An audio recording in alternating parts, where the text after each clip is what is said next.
The breath that you just took was a blessing. Embrace each and every breath that you are taking. Celebrate your life. Live it.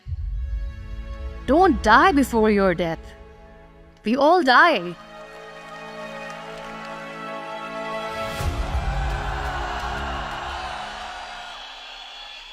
Whoa, I'm running short of words right now, but I cannot afford this because I have to speak.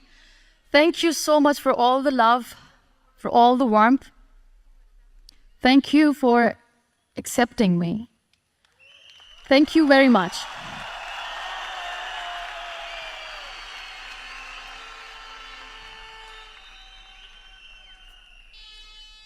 Well, I always start my talk with a disclaimer. And that disclaimer is that I've never claimed to be a motivational speaker.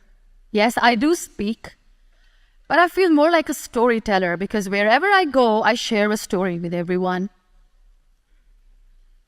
Well, it is a story of a woman whose perfectly imperfect life made her who and what she is today.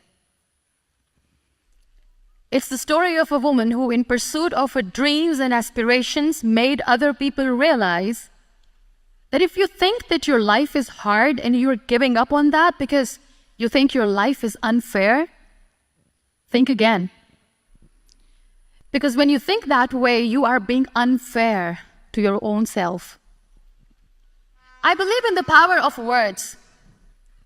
Many people speak before they think. But I know the value of words. The words can make you, break you, they can heal your soul, they can damage you forever. So I always try to use the positive words in my life wherever I go. They call it adversity, I call it opportunity. They call it weakness, I call it strength. They call me disabled, I call myself differently abled. They see my disability. They see my disability, I see my ability.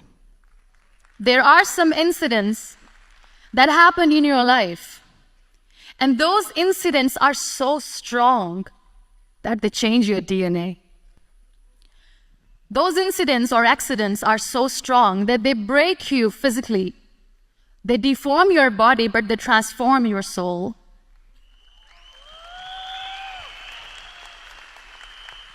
I was 18 years old when I got married. I belonged to a very conservative family, a Baloch family, where good daughters never say no to their parents. My father wanted me to get married, and all I said was, if that makes you happy, I'll say yes. And of course, it was never a happy marriage. Just about after 2 years of getting married, about 9 years ago, I met a car accident. Somehow my husband fell asleep and the car fell in the ditch. He managed to jump out, saved himself. I'm happy for him. But I stayed inside the car and I sustained a lot of injuries. The list is a bit long. Don't get scared. I'm perfectly fine now. Radius ulna of my right arm were fractured. The wrist was fractured. Shoulder bone and collarbone were fractured. My whole rib cage got fractured. And because of the rib cage injury, lungs and liver were badly injured. I couldn't breathe. I lost urinary bowel control. That's why I have to wear the bag wherever I go. But that injury that changed me and my life completely as a person and my perception towards living my life was the spine injury. 3 vertebrae of my backbone were completely crushed, and I got paralyzed for the rest of my life. So this accident took place in a far-flung area in the outskirts of a very small province, Balochistan, where there was no first aid, no hospital, no ambulance. I was in the middle of nowhere in that toppled car. Many people came to rescue. They gave me CPR. They dragged me out of the car. And while they were dragging me out, I got the complete transection of my spinal cord. And now there was this debate going on. Should we keep it here? She's going to die. Where should we go? There is no ambulance. There was this 4-wheeler Jeep standing in the corner of the street. They said, put her in the back of the Jeep, and take her to the hospital, which is 3 hours away from this place. And I still remember that bumpy ride. I was all broken. They threw me at the back of the Jeep and they rushed me to the hospital. That is where I realized that my half body was fractured and half was paralyzed. I finally ended up in a hospital where I stayed for 2.5 months. I underwent multiple surgeries. Doctors have put a lot of titanium in my arm. There's a lot of titanium at my back to fix my back. That's why people in Pakistan call me the Iron Lady of Pakistan.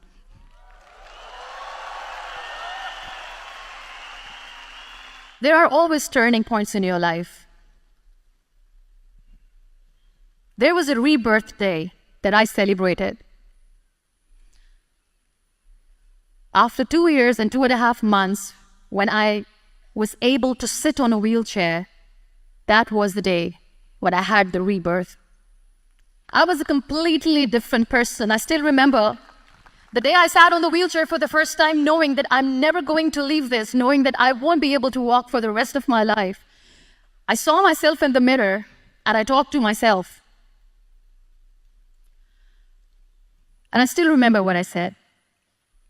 I cannot wait for a miracle to come and make me walk. I cannot sit in the corner of the room crying, cribbing, and begging for mercy because nobody has time. So I have to accept myself the way I am. The sooner, the better. So I applied the lip color for the first time.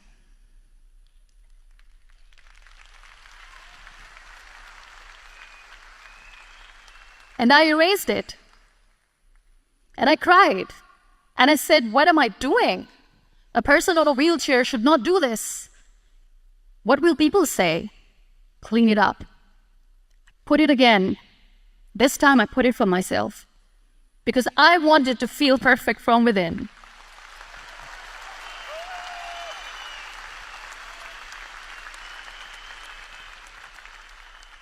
And that day I decided that I'm going to live life for myself.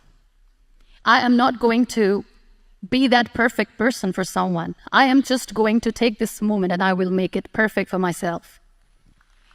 And you know how it all began?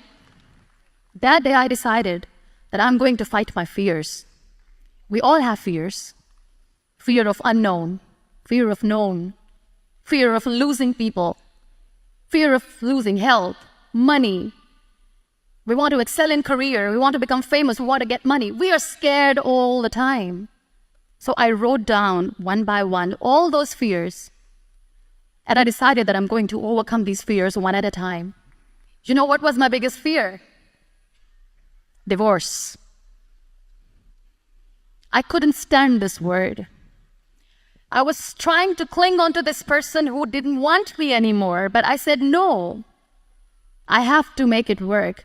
But the day I decided that this is nothing but my fear, I liberated myself by setting him free.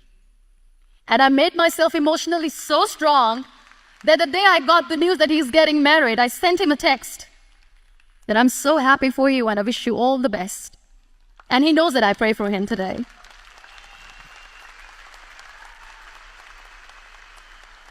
You'll be surprised to know another bigger fear that I had in me. It was facing people. I used to hide myself from people. When I was on bed for 2 years, I used to keep the door closed. I used to pretend that I'm not going to meet anyone, tell them that I'm sleeping. You know why? Because I couldn't stand that sympathy that they had for me. They used to treat me like a patient. When I used to smile, they used to look at me and say that, you're smiling, are you okay? I was tired of this question being asked, are you sick? Well, a lady yesterday at the airport asked me, are you sick? And I said, well, besides the spinal cord injury, I'm fine, I guess.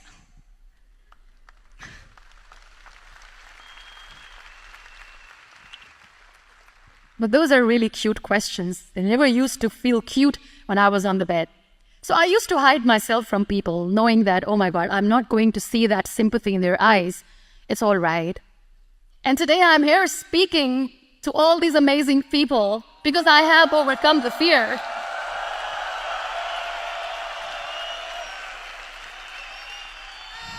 Last but not least, The woman who made me realize that heroes have no gender.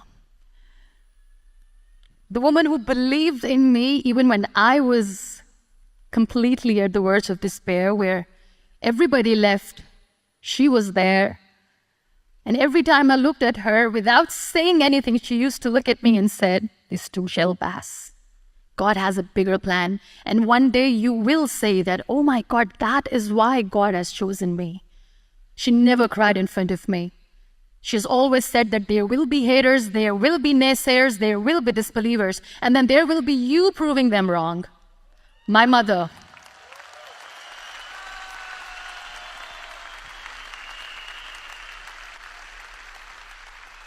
Whatever I am today, I'm nothing without her. I'm nothing without her. Thank you, Mama. I wish you were here. Thank you for making me who I am today. We have this thing in minds. We call it perfection. We want everything perfect. We want ourselves to be perfect. There is this image in our head about everything. Perfect life, perfect relationships, perfect career, perfect amount of money that we need to earn no matter what. Nothing is perfect in this world. We all are perfectly imperfect, and that is perfectly all right. That's all right. We were sent here not to become the perfect people. Those people who tell you how to look perfect, even those people are imperfect. Trying to fight this fear of looking imperfect. I used to be perfect. I still remember.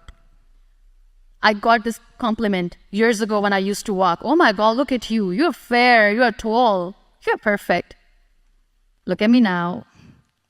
You're still perfect. Only the perfect eyes can see that. Only the perfect eyes will see that. Only the perfect eyes will see that. So yes, in all those imperfections, you have to listen to your heart. You don't have to look good for people. You don't have to be perfect just because other people want you to be perfect. If your soul is perfect from within, that's all right. This is all what you want. This is all what you need to be.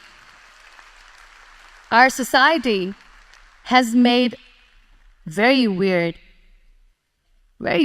kind of norms to look perfect and great. For men, it's different. For women, it's different. We think too much about what people say. We listen to ourselves too little. You know what makes you perfect? When you make someone smile. You know what makes you perfect? When you try to do something good for the people around you. You know what makes you perfect? When you feel someone's pain. And how beautiful pain is that it connects you with people. No other medium can connect you with others but pain. That's why I always say that I'm in pain, and that's a blessing in disguise for me. Every time I go in public, I always smile. It's always a big toothy smile on my face, and people ask me, "Don't you get tired of smiling all the time? What's the secret?" I always say one thing, that I have stopped worrying about the things that I have lost, the people that I have lost. Things and people who were meant to be with me are with me. And sometimes, somebody's absence makes you a better person. Cherish their absence. It's always a blessing in disguise. I always say that people are so lucky they don't even realize. You must be thinking, okay, you're lucky in what sense? Well, the breath that you just took was a blessing. Embrace it.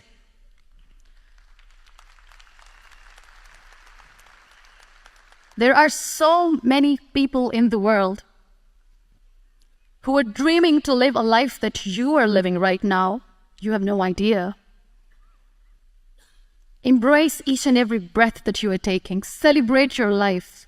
Live it. Don't die before your death. We all die.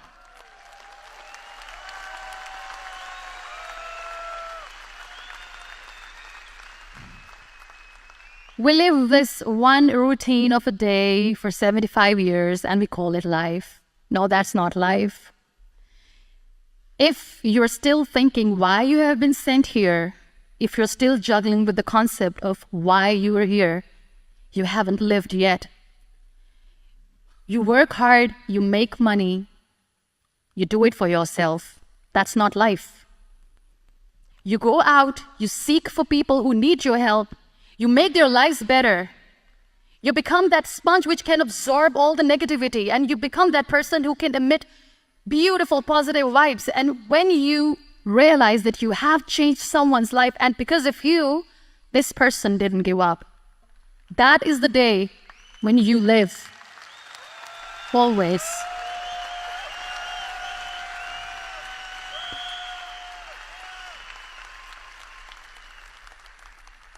We were talking about gratitude, why I smile all the time.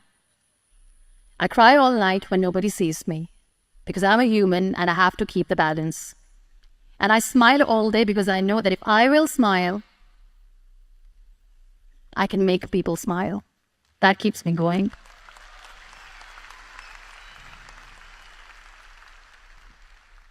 Be grateful for what you have, and you will always, always end up having more. But if you'll cry and if you'll crib for the little things that you don't have or the things that you have lost, you will never ever have enough. Sometimes we are too busy thinking about the things that we don't have that we forget to cherish the blessings that we have. I'm not saying that I'm not healthy and that makes me unlucky. But yes, it is hard. It is hard when I say that I cannot walk. It is hard to say when I wear this bag. It hurts. But I have to keep going. Because never giving up is the way to live. Always.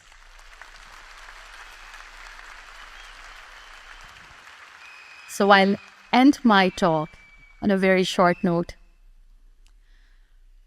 Live your life fully. Accept yourself the way you are. Be kind to yourself. Be kind to yourself. I'll repeat, be kind to yourself, and only then you can be kind to others. Love yourself and spread that love. Life will be hard. There will be turmoils. There will be trials, but that will only make you stronger. Never give up. The real happiness doesn't lie in money or success or fame. I have this all. I never wanted this. Real happiness lies in gratitude. So be grateful, be alive, and live every moment. Thank you so much, everyone. Thank you.